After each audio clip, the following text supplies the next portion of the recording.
Welcome back to the Fly Culture Podcast and another episode of the special takeover with Pete Cockwill. This again is a lovely episode that I think focuses around friendship more than anything else. I hope you're going to enjoy this one as much as I have. Okay, so here we go with yet another episode of The Fish, the People and Places. Interesting one, this one, because I want to tell you a bit about my friend Tony Guscott, who lived next door to us where I grew up in Cornwall, and how he influenced my life in so many ways. I've got to tell you, though, that he had a pretty wicked sense of humour. He was a stalwart of the Bude Town Band, and his euphonium practice must have been a bit noisy when you think that in the little houses we lived in, the walls were extremely thin. But this is when we didn't have TV, so there wasn't really much to actually disturb. Tony also sang in the choir at St Michael's Church there in Bude. And one Sunday morning was walking up to the service when he saw me perched on my little seat, just where the low wall starts by the canal side in Breakwater Road. If you ever go to Bude, you'll be able to see exactly where I mean. Then, unbeknown to me, he took a stone out of the wall alongside Church Path and lobbed it over what were then allotments, over Breakwater Road, over the canal, and directly on top of my nice little porcupine float. It was a hell of a good shot. It really startled me. And seconds later I heard a chuckle from Church Path, and I thought, I know that voice. We were due to be fishing together later that afternoon, but neither of us mentioned the incident. I'm sure he was itching to hear me say about my float being destroyed, but because I was sure it was him, there was no way I was going to give him that pleasure. It made no difference at all to our friendship, but it was some months later in the winter, when I was out shooting pigeons on land near the upper sections of the canal, that I spotted a figure hunched on the bank. It looked to me like Tony fishing roach, where he and I often sat. This was too good a chance to miss. I crept along a hedge line until I was sure it was Tony, and could clearly see his red-topped float alongside the reeds across the canal from his seat. I've got to tell you that a 12-bore fired into water makes a lot of mess of a little float and is accompanied by a very loud bang. So with a little chuckle, I then disappeared. Neither of us ever mentioned this incident, but from my point of view, honour had been avenged. We continued to exchange fishy stories long after I left Cornwall. It was letters back then, as neither of us had a phone and email hadn't been invented. And we met regularly as I went home as often as I could. Together we would drive down to the newly flooded Stithians Reservoir in South Cornwall and try to us what was a whole new facet of fly fishing. The numbers of shrimp in the margins was something so new for us to see, and of course the trout in those early days grew really well. This was the early 70s, and 6-inch stockfish were the norm. This was all pre-cormorant days. I did get my first ever 2-pound brown from Stithians, and then one of 4 pound 2 ounces one year that got me a mention in the Western Morning News. We used to buy fish and chips in Redruth on the way back home, eating them as we drove. Tony always bought an extra portion and stopped in a lay-by and gave it to an old tramp who lived there in a makeshift shelter. Kind man. Tony was a brilliant gardener, an intuitive fly dresser and angler, as well as a much-respected decorator and stalwart of the town band. He's now in St Michael's Church, not far from Mum and Dad, and we still talk. Well, I do anyway. Many years later, I've been able to pick up the friendship with Tony's son. Our lives have sort of drifted apart, but now Steve's back in Bude, and we often meet up. He's a fantastic photographer, and we get to fish occasionally too, so it's absolutely great that the man I grew up with I can now share time with. Those early days on the canal were certainly formative in my life, and although nowadays roach don't figure in my catches, although I've often said I'd like to get back into proper course fishing, it's probably unlikely, as I'm just never going to have the time. But when I moved from Cornwall to Surrey in the late 60s, it was roach I enjoyed catching in a tributary of the River Wey alongside my lodgings. And that's where I caught my first ever chub. I knew nothing of the fact that some species of fish have what are called pharyngeal teeth, but very quickly discovered how strong they are when I foolishly tried to use my little finger to extract the hook from that the chub had swallowed. That technique always worked just fine with trout, but not with chub. My goodness, I did get a nasty cut. It was all a bit of a growth time in me for fishing to try new species, and I enjoyed those chub experiences. They weren't big as these fish go, but I had a few 3-pounders. Oddly enough, it was many years later when I caught my best chub, and that was on a dry mayfly on the River Test down near Romsey. Not a monster, but 4 pound 4 ounces was fine by me, especially as on that day my daughter Fiona was with me, and it was she who spotted it rising under some trees. I've caught roach on the fly on lots of occasions, and some of the best I have ever seen were from Lake 3 at Avington near Winchester. Back when the then manager Roy Ward was there, we became great friends and often went deer shooting together. It was a sort of reciprocal thing, and that I often helped it out at Avington.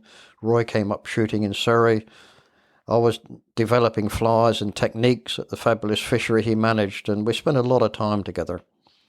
One year he decided to drain down Lake 3, and I got involved with the netting to remove the roach. My goodness, they were so beautiful in that near perfect water.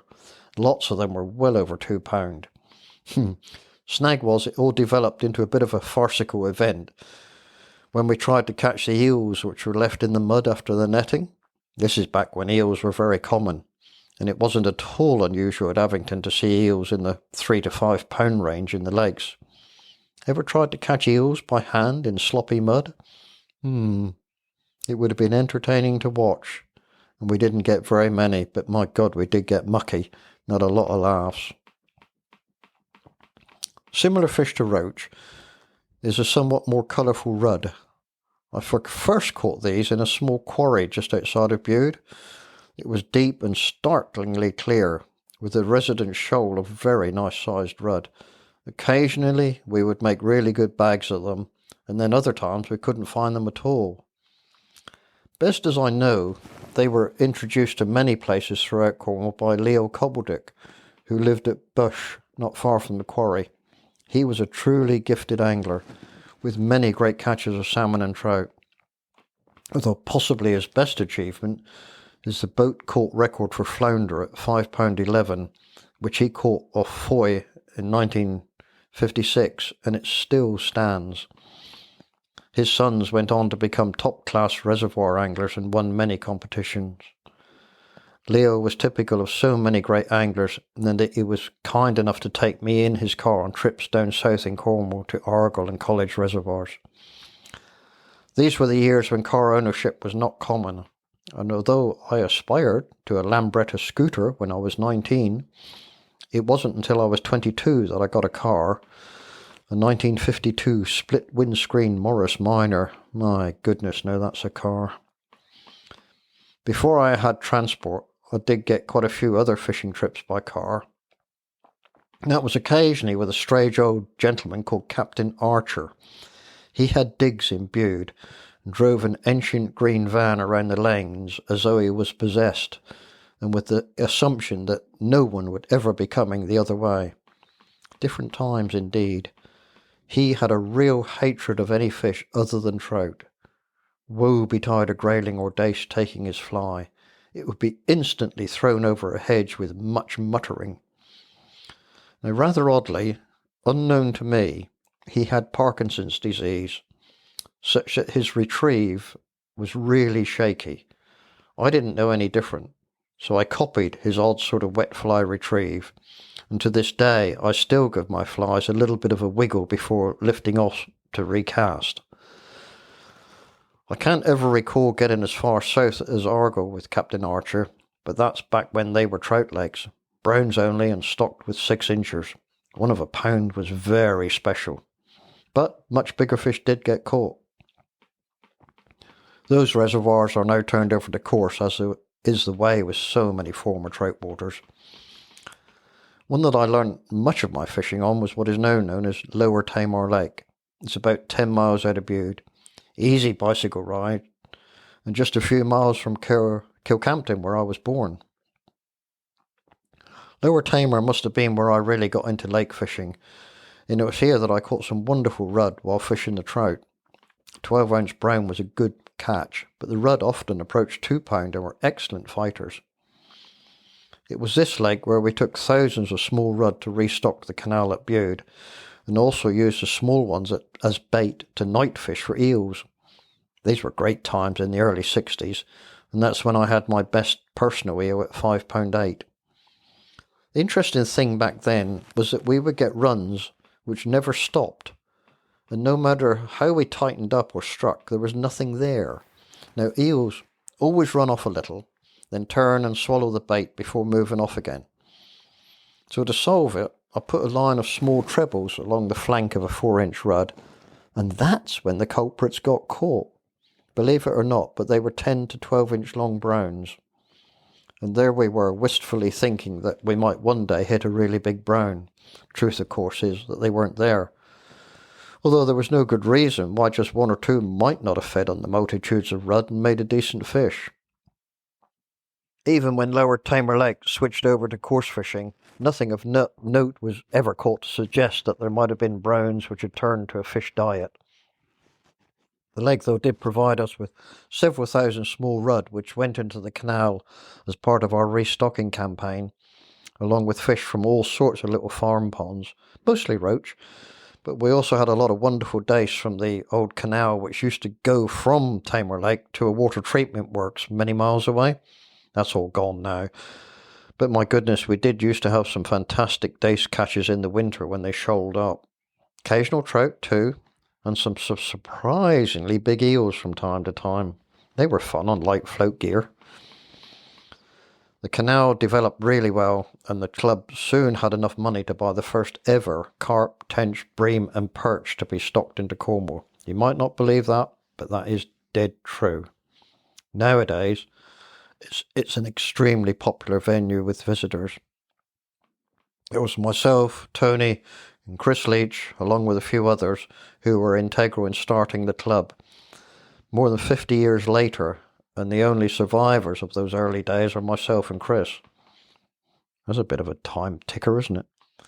It does tick on, though, and Chris and I remain firm friends. We still go fishing together and often reminisce about the wonderful opportunities we had as we grew up together in North Cornwall. Eels were really numerous, and we often caught them in the canal, but nowadays, as I say, they're pretty scarce. Oddly enough, talking of eels, many, many years later, when I went to New Zealand as part of the Commonwealth team to represent England, we heard of the huge freshwater eels that inhabit the lakes and rivers out there. In the lakes, they were caught with long lines baited with liver, which had been pickled in kerosene to toughen it. Hard to believe that, but it's true. When I moved from Cornwall to live in Surrey, there was no shortage of eels, but never in the tributary of the Wey that runs out through to Cranley. The lakes I later managed actually drained down to that river, and neither did I ever find an eel in them. I'm told that this drainage still doesn't have eels in it, and I've no idea why. I occasionally fish for eels when I belonged to a small syndicate on lakes near Chiddingfold in Surrey, and that was a completely different drainage. There's something about night fishing with a small deadbait and watching the run develop. In my river authority days, the electro-fishing trips would often turn up remarkably big eels from really small pools. I did have an interesting experience with an eel when I was fishing the headwaters of the nearby Sussex Arun for brown trout. I'd taken to using 2-inch dead chub as a wobbled deadbait, a bit different to when I loved to fish with minnows in Cornwall. And it's really surprising how predatory a wild brown can be. One day it was a bit of a surprise to catch a 3-pound eel and quite a fight in a tiny little trout pool. Nowadays, as I say, it's not very common to see eels, although they were once a frequent sight in the clearwater trout fisheries, and it's perfectly possible to get them to take a fly. After all, in the real world they eat all sorts of bugs and little fishes, so of course our flies work. It's just a matter of getting them into the eels hunting territory. I have truthfully stalked them in the clearwater fisheries when I've been able to see them. Odd thing just recently, actually, because nowadays I work at Deaver Springs, And one day I spotted a trout carcass floating by the margins. And I always think that those things should be cleared away, as it's unpleasant for the anglers to see. Plus, the odd one being in the water will immediately spread rumours of disease. Anyway, I went to go and get a rake to take it out. And as I walked back to it, I sort of heard a bit of a slurping noise, and the carcass moved. Closer inspection showed an eel almost vertical in the water and sucking on the flesh of the fish. It was one of the biggest eels I've ever seen, and it really was mightily impressive.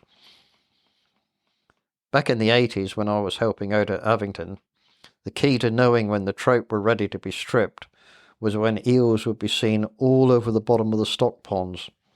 They had detected the pheromones dribbling from the females and knew there was shortly to be a bonanza of eggs to feed on. This, of course, was all pre-triploid days when most fisheries bred their own stock. Now, if I'm talking of Avington, which I used to go to an awful lot, here's a story you might find interesting, or amusing indeed.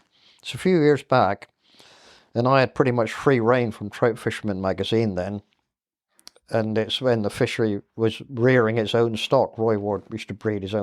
I used to go and help with stripping the fish for eggs, and this was when the idea was to use the biggest possible fish for producing the specimens which Avington was well known for. Well, if you ever get to handle a double-figure male rainbow at breeding time, you will quickly find out that it doesn't take kindly to someone squeezing its milt out and fights back. They grow very sharp teeth in winter, and with that hooked lower jaw will grip around your wrist and make nasty cuts that don't seem to heal.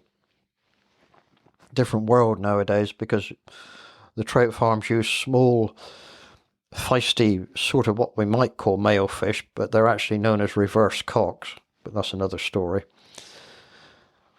Once the eggs were laid down, I would then go down to help Roy over the winter Christmas period when their eggs were eyeing up, and the dead ones can be clearly seen as a sort of opaque colour against the healthy ones. And it's really important to clear away the dead eggs, but it sure is tedious. As the little fishes hatched out, there would always be the odd problems to be got rid of. These might be the deformed ones, the two-headed ones, the cyclops, and all manner of birth deformities.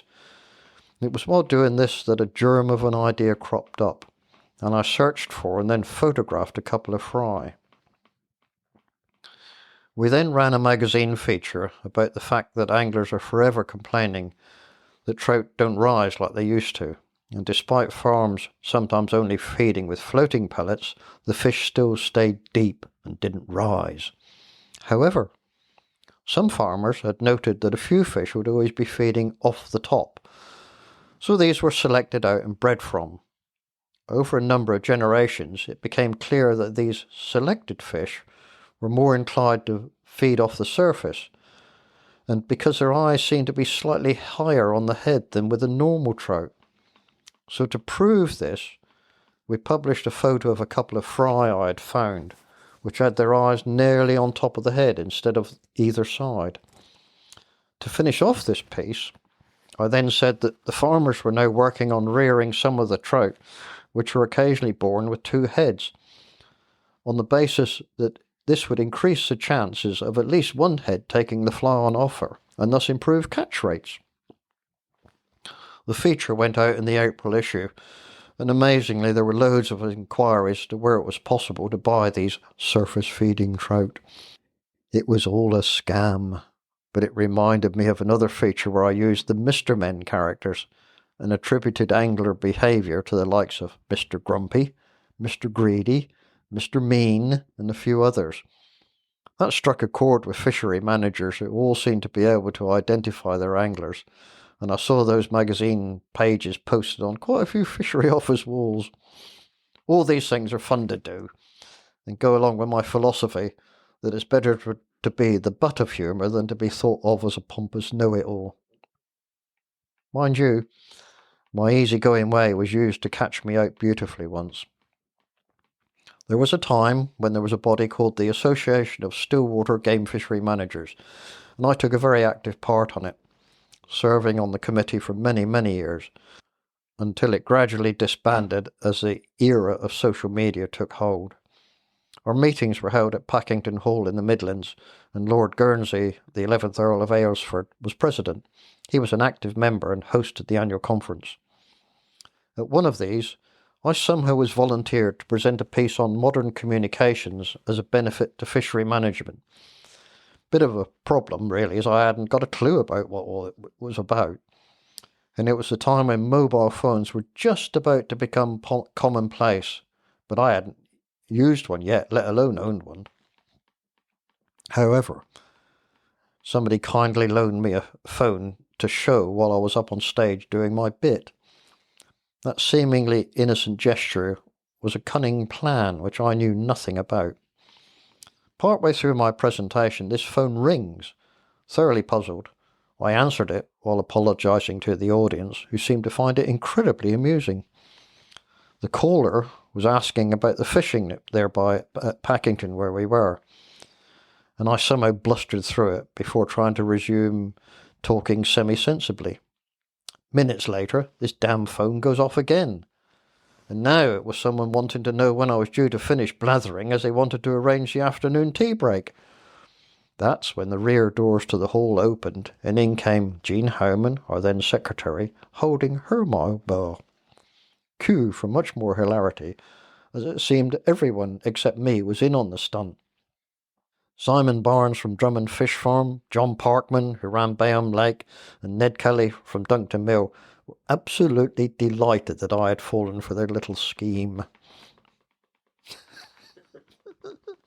They caught me out beautifully. I don't think I ever managed to arrange a get my own back incident at the fishery managers, but it did happen once up in Alaska, and it involved my good friend Oregon's Gin Teeny. Each summer we would briefly meet in the small arrivals hall at Bethel Airport, when I would be coming in with my group as Jim was leaving with his. Anyway, this one year I'm trying to organise my guys by the luggage carousel, while also saying hi to some of Jim's guests, who I knew from previous years. Annoyingly, there was an irritating little man with very long grey hair who kept bobbing up in front of me and was just being a damn nuisance. Lots of the guys seemed to find it really funny.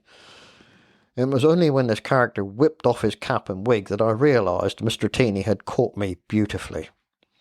Of course, it may have had something to do with the incident a few years before when we had shared a week on camp. And when he finally got back home to Gresham, Oregon, and unloaded his unusually heavy carry-on bag, to discover several pounds of river rocks in the bottom of it. It's just possible this was triggered by my finding lots of rocks in my sleeping bag, which my tent mate Jim denied all knowledge of. A plan had to be hatched to score one on Jim, so here's what happened. The next year I was due to head out to Alaska and go to the river a day early, so just to have one day with Jim before he headed off back home and my group came in. Anyway, I actually went out 2 days early, and with me was my good pal Reuben, and we had made certain arrangements in hand. I'd bought Viking outfits, including horned hats, and had previously arranged with Albert Hunter to have made 2 large wooden swords. Albert is a native Yupik and lives in the village of Quinnahock at the bottom of the river. He's a great friend, first-class guide, and a fantastic fisherman. He met us when we arrived in the small plain, and we then transferred to a boat for the run-up river to camp. Albert, meanwhile, had checked to see where Jim was fishing on the river, so myself and Reuben were then covered with a tarpaulin as the boat went past Jim and around the next bend. We then got out onto the shingle, put our Viking outfits on, and made our way through the tundra vegetation to where Jim was happily fishing. As we worked through the last bit of bush, Reuben started to blow on a hunting horn, while I just shouted and yelled just pure gibberish. Jim heard all this and commented to his guide and fishing partner for the day that it sounded like a moose. These 2 guys, I should add, were in on the plan. We then rushed out of the bush, across the shingle, yelling like dervishes, and waded out to drag Jim from the river and pretend to use the swords on him to kill him off. He truthfully had no idea what was going on and couldn't understand why the other two guys were helpless left with laughter. It was a great stunt, and all the better for the time it took to plan and execute that. But ever since then, I await being the target of another teeny plan. Just now I mentioned my good friend Albert, and it was a few years back that I had the honour of attending his mother's funeral in Quinaholt. Myself, Brad and Joan Duncan were the only two non-Yupik people, and we were right at the front alongside the old lady's open coffin. The service, spoken in part Yupik and part English, was very moving, and the lady was much respected in the village. It concluded with everyone filing past the coffin. The younger people giving us gassics, that's whites, a sideways glance, while the elders all shook our hands. Then they all got onto their quad bikes and headed back a couple of 100 yards into the village. Strange event, really. It was some years later when Sue came to the camp for 3 days and was due to head back into Anchorage for some shopping. And we were down at the little airport, which is just a dirt strip, and met an elderly lady on the gravel that was also going to head back into Bethel. And it was while waiting for the plane to touch down that the lady said to Sue, "Your husband, good man, he come to my friend's funeral. Just shows there's nothing to be lost for a little respect and kindness."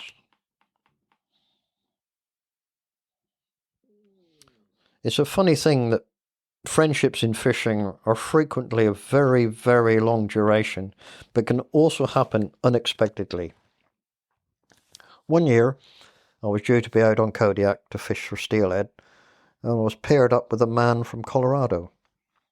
Brad Duncan has an astute assessment of character, and reckoned I would get along well with this guy called Lou Hegedus.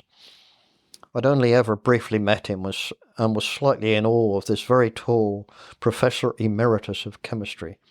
You don't get any more prestigious, and Lou had written all the standard reference works on organic chemistry, as well as having mentored some very famous PhD students and lectured all over the world.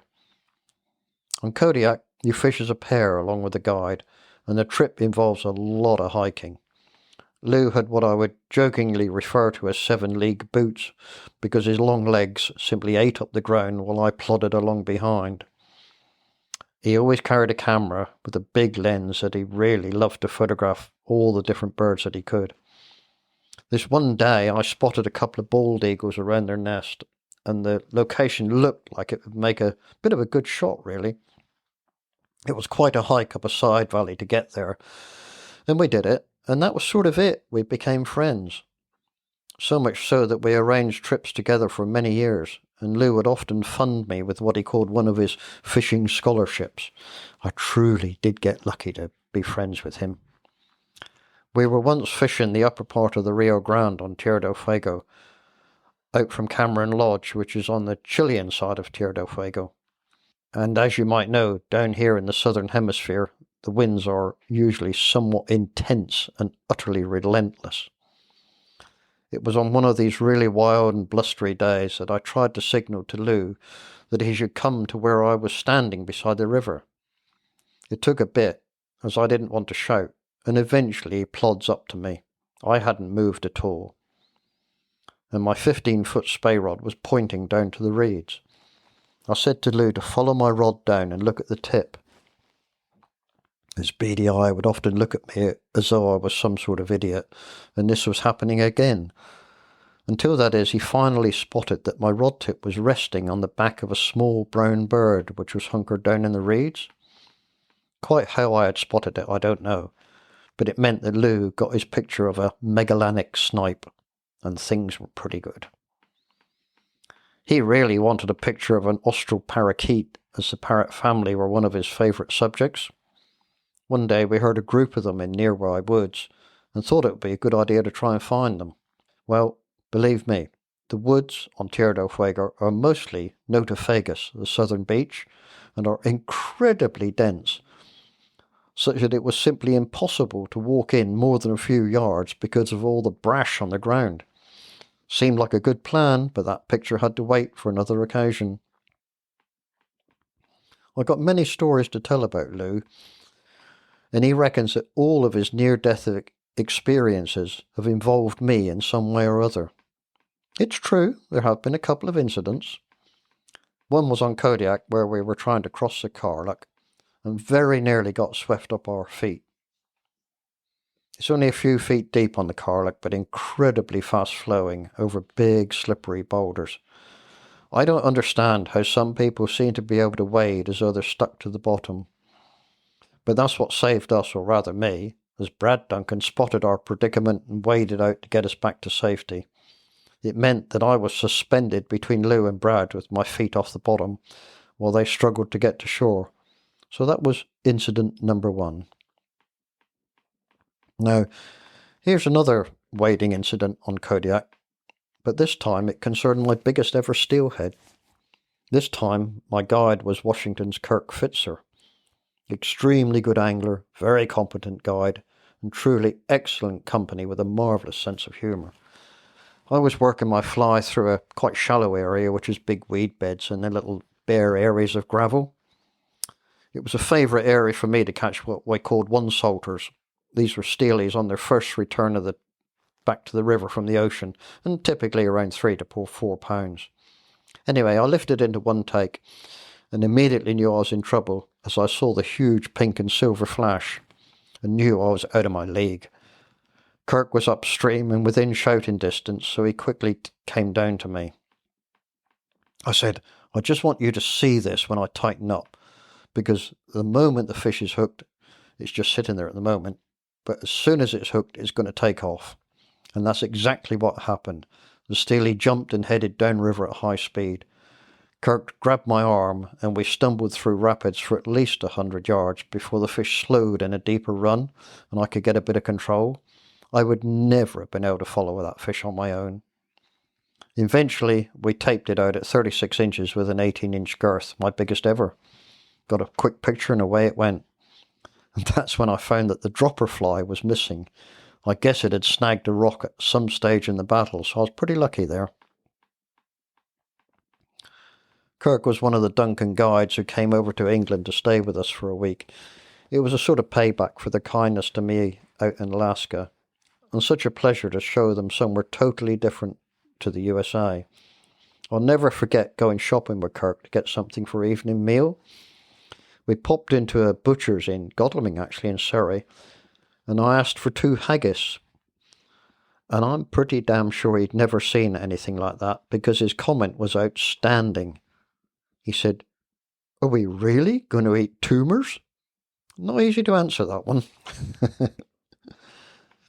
As well as being a really good guide, he was meticulous in his care for his boat and went so far as to taking a little tin of touch-up paint all the way to base camp. He taught me so much about drift control for steelhead, so that I think of him every time I set the hook. Steelies in small, fast rivers like those on Kodiak are an amazing fight, and I reckon I'm doing well if I average releasing 50% of the ones I hook. Interestingly, I caught that big fish on a variation of the teeny nymph, which I had tied up in the colours of the UK classic sea trout fly, the teal blue and silver. I did so well with this fly that it acquired the nickname of the Civil War fly, as the colours seemed appropriate, and it was often a little competition between me and Jim. It's fun to create new patterns, but even more so when you get success, and then acquire faith in the fly, such that nothing else is needed. Actually, that's not entirely true, because several years later, and now fishing the sturgeon on Kodiak, I brought with me a few pieces of material from cleaning mops, which are used to make the mop fly. And just to prove that maybe it's not the fly, but the presentation, I made a couple up on the camp using 2 pieces of a hot pink and purple mop on a size 4, and they worked. So is it the fly? Is it the fish? Is it the angler? Is it the drift? I don't know. I've made many trips to Kodiak, and it really is a special place. I somehow doubt now, what are we now, 2025, I don't suppose I'll ever go back again, but it's given me a lot of pleasure, and I really love steelhead.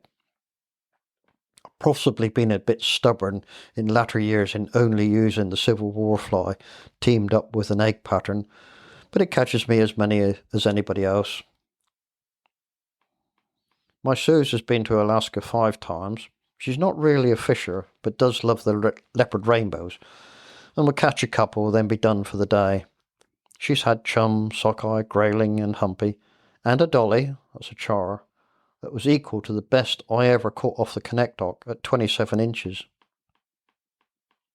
We had some great adventures, driving around in a hire car or taking a short flight, and really loved exploring this amazing trip. On one trip, she was back in Anchorage for a couple of days, while I finished the week with my guests. When I came off the river, I said, "We're going to be up early the next day for a special trip." "Oh yeah," looking at me somewhat suspiciously. Anyway, we took the 7 a.m. flight over to Kodiak because I wanted to show her the island which had meant so much to me.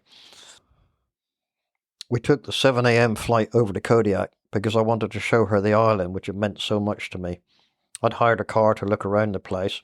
True, there isn't much of a road system, but the harbour is good to see, and the fleet of Bering Sea trawlers is impressive. So too is the huge Coast Guard station. They say it's the second biggest in the whole of the United States. And the outlook over to a fognack is good, where you can invariably see whales spouting and look for harlequin ducks. We then went down to the bay where the float planes were moored to the floating docks, and it's really beautiful in summer. It's where the float planes take off for the trips out to the river. And we were down on the jetty looking into this stunningly clear water when a friend from Andrews Airways walked down, had a quick chat, and said to Sue, "What size foot do you have, madam?" She says, "What do you want to know for?" And he says, "Well, ma'am, I need to know so I can loan you some hip boots." She said, "I don't want any hip boots." And he says, "Well, ma'am, you will when you step off the float plane." "I'm not going on a float plane," she says. He says, "Yes, you are, ma'am, because you're going on a fly out to see the bears." It was perfect. And okay, took a lot of planning, but was worth every second and earned my pal a really good tip. So off we went, out over the island on a beautiful summer day. And Kodiak truly is glorious in summer. I'd only ever seen it late in the fall. We landed on a lake and then walked through scrub to a sloping bank overlooking a waterfall.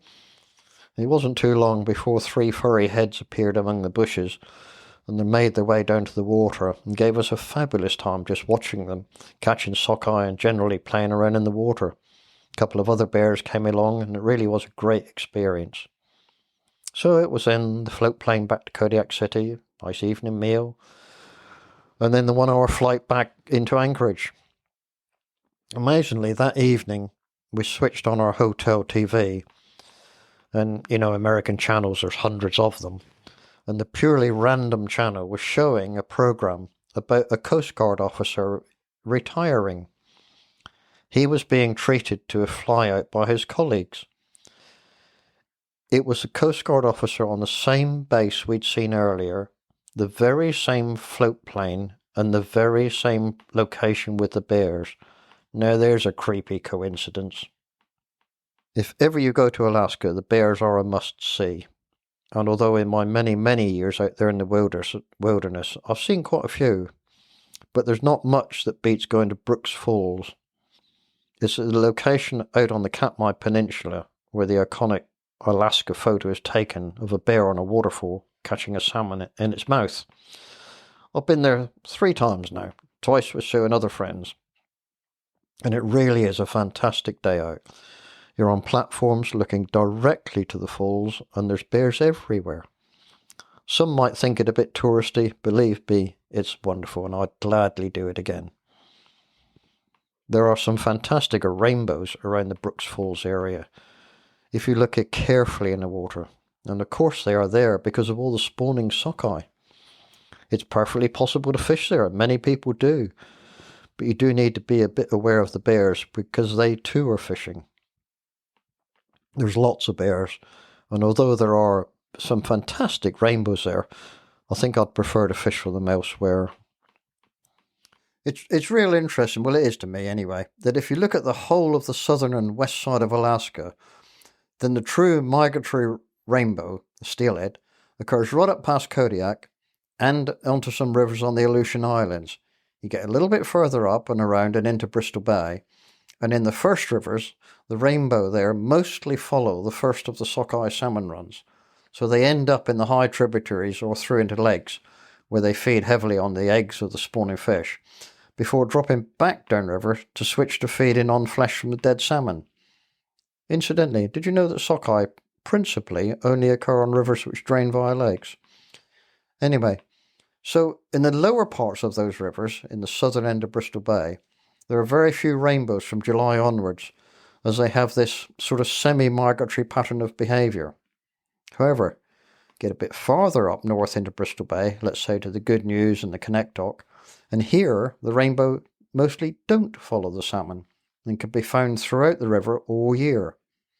Get a bit farther up, and the rivers that far north don't have rainbows at all. So you could therefore say that the true migratory aspect of rainbow trout changes to a semi-migratory habit, and then non-migratory, and then no more of the species the farther north you go. Interesting, just a few thoughts on mine. Anyway, there is something special and almost mystical about steelhead, and I hope I do get to catch some more.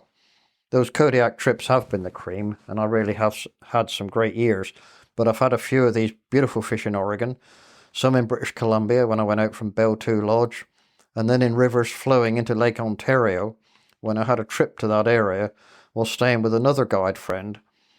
This was Craig Blackie, who was a top guide on Great Bear Lake in the Northwest Territories. Together, he took me to see Niagara Falls and also to fish a river called Oak Orchard Creek in New York State, which was full of big brown trout coming out of Lake Ontario to spawn. They were great fish, but I don't really go much on molesting spawners, and instead looked for the much less numerous steelhead. I found one fish sitting over a rock in very fast water, and I didn't know what it was, but I got a good hookup, only to be broken off pretty quickly. Craig told me it was a freshwater drum, so that was a new species to me, albeit with minimal contact. It's fascinating to fish new areas, and I have to say that many times I have made good friends with guides much, much younger than me, which have led to very long-term friendships, and sometimes a reciprocal thing where they come to England, stay with me and experience some of our culture and fishing. Sharing a love of the sport is important as actually going fishing. Meeting up with Craig on Great Bear Lake at Plummer's Lodge was down to my friends Robin and Kim Arnold, who many times fished with me on the Connectoc in Alaska.